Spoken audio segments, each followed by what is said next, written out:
Bapak Yakub sangat mengasihi dan mempercayai Yusuf, dan Yusuf menjadi seorang anak yang menyenangkan hatinya. Yusuf memberitahukan kepadanya tentang kabar kejahatan yang dilakukan oleh saudara-saudaranya. Adik-adik, saudara-saudaranya ini iri hati kepada Yusuf. Dan ditambah lagi ketika Yusuf menceritakan mimpi-mimpinya, maka semakin bencilah mereka kepada Yusuf. Pada suatu hari, pergilah saudara-saudara Yusuf menggembalakan kambing domba ayahnya di dekat Sikem. Bapak Yakub menyuruh Yusuf untuk melihat keadaan saudara-saudaranya. Tetapi tidak ditemukannya mereka di tempat.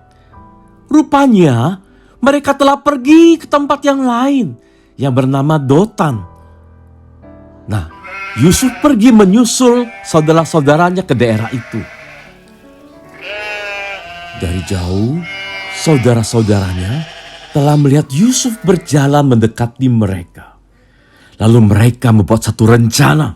Mereka bermufakat, mereka bersepakat mencari cara bagaimana caranya untuk membunuh Yusuf. Bayangin adik-adik, saudara-saudaranya hendak membunuh Yusuf. Boleh nggak adik-adik? Boleh? Tentu saja tidak, bukan? Namun ini yang terjadi. Lalu kata mereka, seorang kepada yang lain, "Lihat, tukang mimpi kita itu datang.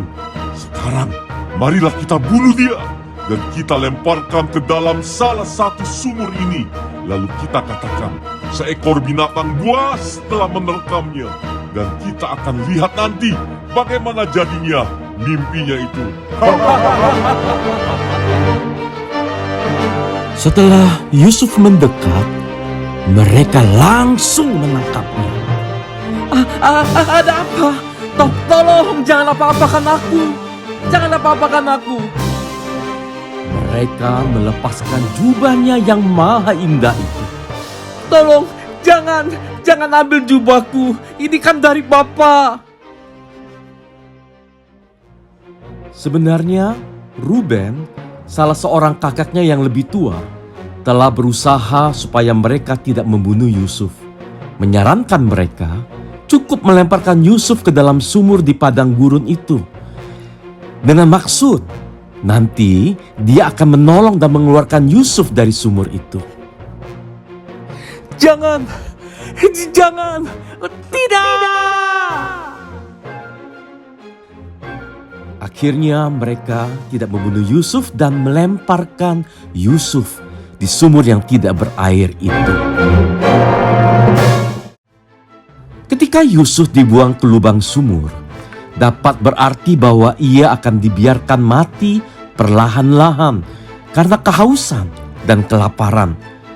Sebenarnya kakaknya Ruben berencana untuk kembali menolong Yusuf.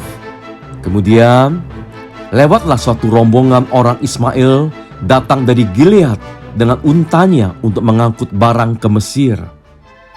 Lalu kata Yehuda, salah seorang kakak Yusuf, kepada saudara-saudaranya yang lain, "Apakah untungnya kalau kita membunuh adik kita itu dan menyembunyikan darahnya?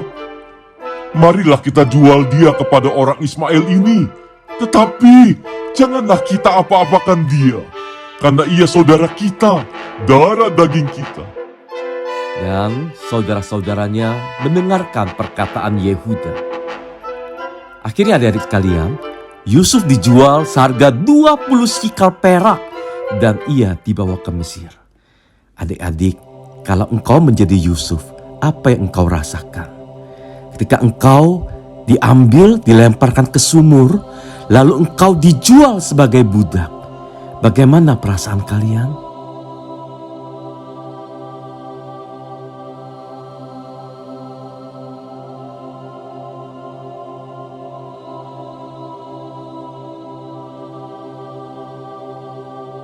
Sungguh tidak nyaman, bukan?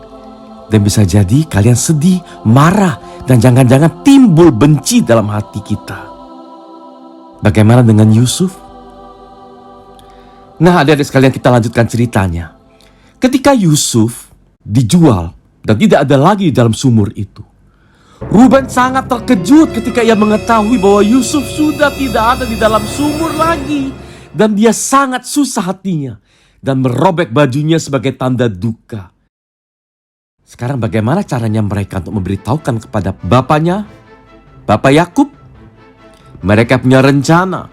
Jubah yang maha indah yang telah mereka ambil dari Yusuf, mereka celupkan ke darah seekor kambing yang telah disembelih oleh mereka.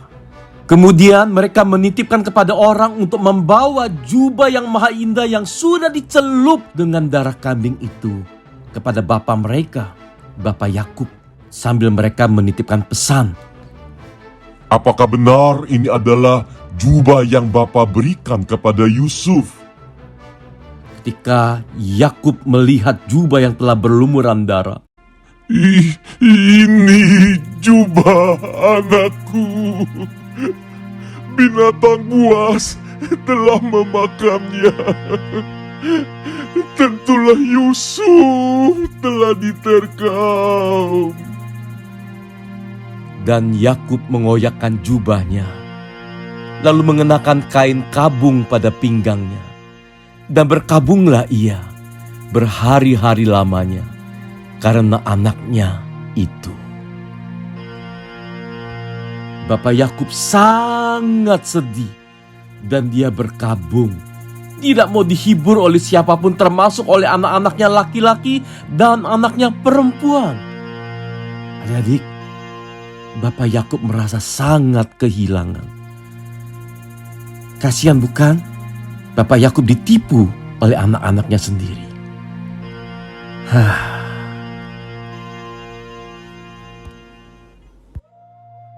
Ayo adik-adik, sekarang kita lanjutkan kisahnya. Yusuf dijual sebagai budak oleh orang Midian itu ke tanah Mesir, tanah yang asing baginya. Ia dijual kepada Potifar, seorang pegawai istana Firaun. Ia adalah kepala pengawal raja. Adik-adik, pernahkah kita berpikir bahwa Yusuf ini sungguh malang ya? Seorang anak yang berbakti dan taat, yang begitu mengasihi Tuhan dengan sepenuh hati, telah menjadi seorang budak yang direndahkan dan menjadi hina, yang tidak ada hak atas dirinya sendiri. Ia tidak bebas lagi, bukan lagi orang yang merdeka, tetapi ia terikat menjadi budak, menjadi hamba bagi tuannya. Dan ia harus menuruti segala perintah dari tuannya. Adik-adik, apakah pesan yang Tuhan berikan kepada Yusuf melalui mimpi-mimpinya itu sudah sirna? Sudah tidak mungkin terwujud kembali karena sekarang ia bukan lagi seorang anak, tetapi menjadi seorang budak. Apakah Tuhan sudah tidak menyertainya lagi? Apakah Allah sudah meninggalkan Yusuf? Namun Yusuf yakin bahwa Allah tidak pernah meninggalkan